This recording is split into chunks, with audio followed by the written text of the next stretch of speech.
I call him Mike Nightmare Tyson. That guy was a nightmare in the ring. I mean, really, if he missed you with his left, then missed you with his right, he'd bite you. And he knocked the hell out of me. What are you talking about, some tough shot? Don't shot so hard. He hit me, man, bang, bang, bang. He was short but deadly. Right now, George Foreman and Oscar De La Hoya are sitting across from each other, talking about Mike Tyson, and the room gets quiet. These are not nervous men. These are boxing legends. Champions who stood across from the biggest, hardest-hitting heavyweights on the planet and never blinked. But when Tyson's name comes up, something shifts. The eyes go somewhere else. Because even in memory, even years after the last bell rang, the feeling comes back. That cold, tight feeling in your stomach when the man walking toward you is not just a good fighter. If you are already feeling it, stop right now and use the hype feature on this video. Send it some energy. It genuinely helps more than you know. He was something entirely different. Shorter than almost every man he faced, but the moment that bell rang, he made the entire ring feel small. He filled every inch of it with pressure and speed, with something that felt less like a fight and more like a storm you could not escape. And the fear he created was not just about how hard he could hit. It was about a complete, dangerous, perfectly assembled system that none of his opponents had ever trained for. That is what this breakdown is about.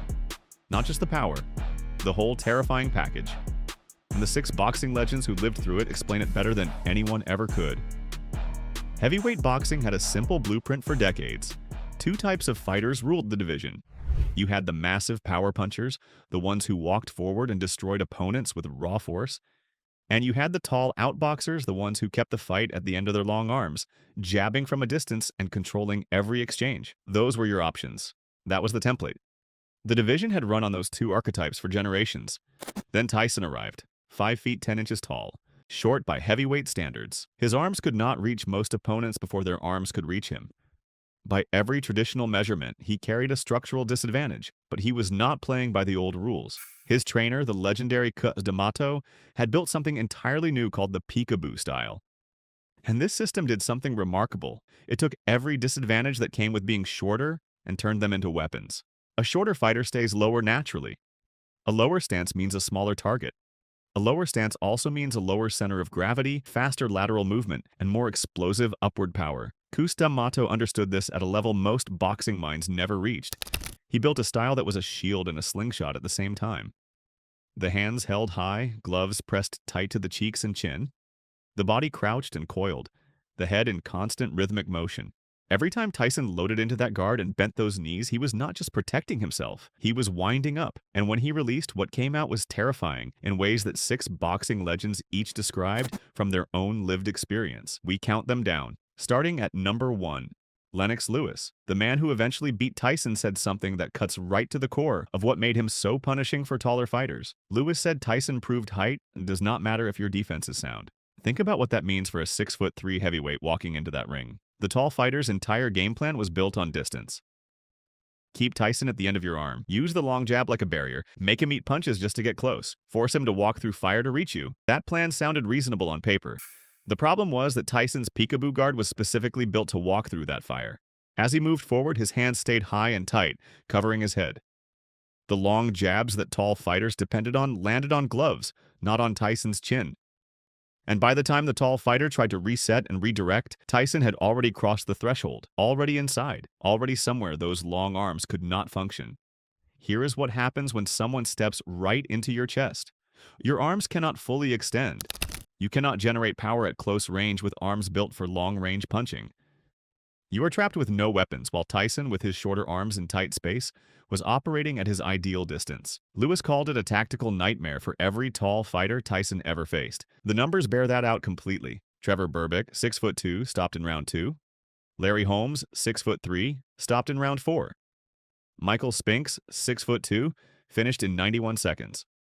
Frank Bruno, 6'3", stopped in round 5. Elite heavyweights. Experienced champions.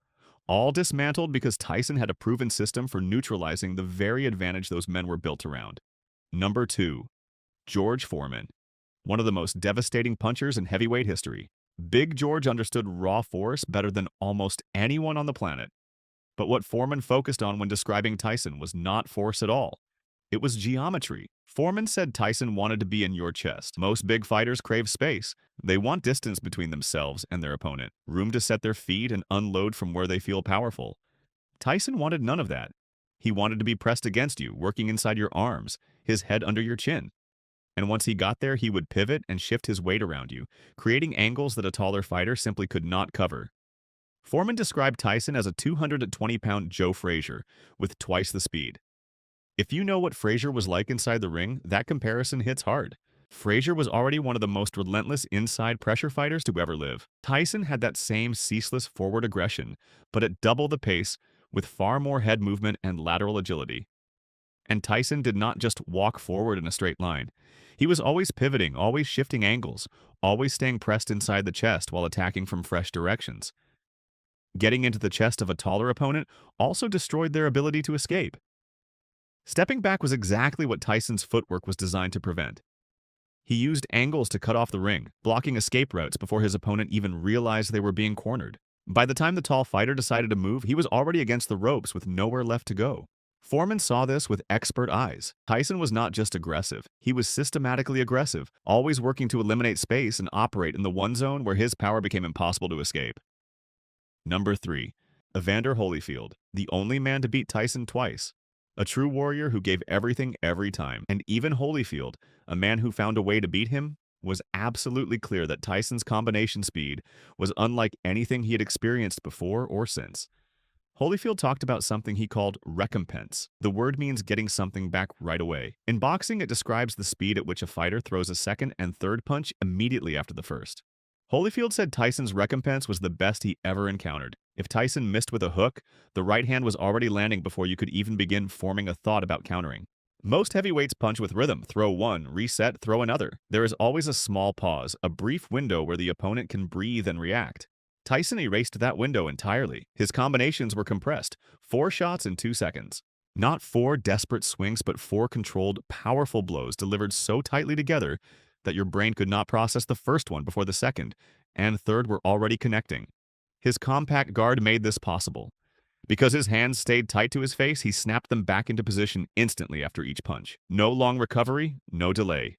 Just punch, snap back, reset, punch again, all while still moving his head and maintaining forward pressure the whole time. Holyfield said opponents did not simply defend a punch. They tried to survive the flurry. You were not thinking about counters. You were just trying to stay standing until the storm stopped. Number 4. Larry Holmes, the Easton Assassin. A heavyweight champion who held the title for years and had never been stopped by anyone before Tyson walked in. Holmes was a boxing craftsman of the highest order. He understood the mechanics of punching better than almost anyone in the sport. And when Holmes described what set Tyson's power apart, he pointed to something most people overlook entirely. Holmes said Tyson did not need to wind up. His punches traveled only about 6 inches and still felt like a truck. 6 inches. Traditional power punchers need to pull back and create a long arc to build force. That loading motion gives the opponent a visual warning. You see it coming. You can move. You can cover. Tyson's punches carried almost no wind-up at all. No loading motion to signal what was coming. No visual cue. The fist simply arrived. The force behind those short punches came from a perfectly optimized kinetic chain. His feet planted firmly, sending energy up through his legs, rotating his hips and torso at high speed, with his arms acting only as the final delivery point at the end of that chain. His hand speed was clocked above 25 miles per hour. Because speed is squared in the math of punching force, that speed contributed far more to his power than raw body size alone ever could. Holmes called him the most efficient offensive machine he ever faced. No wasted motion. Every punch starting with perfect mechanics and arriving at maximum velocity with almost zero warning. Invisible until it was already inside your guard, then landing exactly as Holmes described it, like a truck. Number 5, Michael Spinks, an undisputed champion with an unblemished professional record, a man with one of the most technically precise jabs in the business, a fighter who had never once been knocked down in his entire career before that night. When Spinks described what it felt like to stand across from Tyson, he used one word above all others: ghost. He called Tyson a ghost. Spinks would fire his jab, the same jab that worked against every opponent he ever faced, and Tyson would not be there, not blocked, not pushed away, just gone. And before Spinks could process the miss, Tyson was reappearing from a new angle, already loading an uppercut from low. That disappearing act was built on constant rhythmic head movement. The peekaboo style demands that the head never stop moving, even between punches, even while walking forward, side to side, down and up, always shifting, never stationary. Landing a clean punch means predicting where your opponent's head will be when your fist arrives. That calculation takes a fraction of a second. Tyson moved enough in that fraction to make the prediction wrong every single time. The jab extended and hit empty air. And here is what that does to a fighter over time. When you miss a punch, your weight has already committed to it. You are briefly open. When it keeps happening, when you keep missing and keep getting hit clean in return, something inside starts to crack. You begin to doubt the tool that always worked before. Number 6. Oscar De La Hoya, the Golden Boy. One of the most gifted athletes to ever lace up gloves, with elite speed and technical footwork refined at the highest levels of the sport. A man who could match almost any opponent physically. And when De La Hoya described what made Tyson uniquely terrifying, he did not start with the punching power that dominates every highlight reel. He said it was the closing speed. Tyson could jump across the ring. Those were De La Hoya's own words. You would be standing on your side of the ring, feet set, ready to use your jab to manage the distance, and Tyson was in your face before your arm even finished its path forward. The mechanics behind that movement were specific and trained for years. Tyson loaded his weight onto his back leg and then exploded forward. Not a step, an explosion. His legs had been built into literal springs through targeted conditioning, focused on his quadriceps and core. When he triggered that movement, he covered several feet in a fraction of a second, and he timed it deliberately. As your jab extended and your balance shifted slightly forward, opening your structure just a crack, Tyson was already in motion. He also displaced his head off the center line during that explosion, meaning even a well-aimed jab would miss because his head was no longer in its original position. By the time you processed the miss, he was already inside, already in your chest. De La Hoya said he moved like a welterweight in a heavyweight's body. That is what made it feel unnatural. Your brain saw a heavyweight and told you heavyweights simply do not move this way. But Tyson did, every single time. And your first line of defense was completely useless against it. Now take everything these 6 legends described and watch it happen in real time. The year is 1988. Michael Spinks, undefeated, undisputed champion, steps into the ring against Tyson. From the opening bell, Tyson does not wait. He crouches low, springs forward, and collapses the distance before Spinks can establish his range. Spinks tries to retreat. He tries to build the space his game plan requires, but Tyson's footwork is faster. The ring shrinks around Spinks within seconds.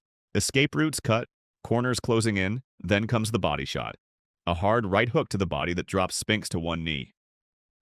The first knockdown of his entire career. He rises and looks across the ring at Tyson. Tyson is still moving, still crouched, still coming forward. He has not backed off to give Spinks a single breath to recover. There is no pause in the system. Tyson closes immediately and fires a right uppercut from an extremely low angle, driving it upward through the guard. Spinks hits the canvas for the final time. 91 seconds from first bell to last. Not because Spinks was a weak fighter, because everything came together at once.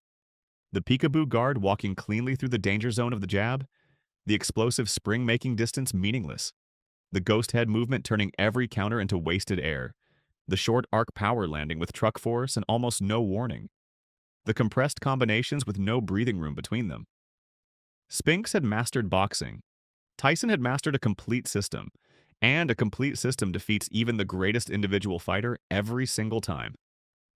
What Lennox Lewis, George Foreman, Evander Holyfield, Larry Holmes, Michael Spinks, and Oscar De La Hoya all described was never just a dangerous puncher.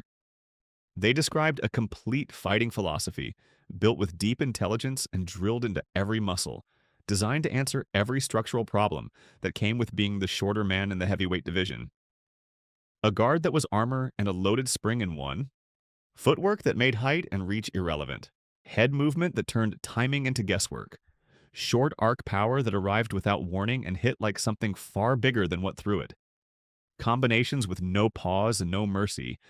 The fear these legends carried was real, but it was fear born entirely from mastery, from years of specific, purpose-driven work under one of the most brilliant minds the sport ever produced. Tyson did not just punch hard, he changed what a heavyweight could be. He proved that shorter does not mean weaker, and that a perfectly built system can dismantle giants who hold every physical advantage on paper. The Iron Era belongs to Mike Tyson, and every legend who survived it will carry that memory for the rest of their lives.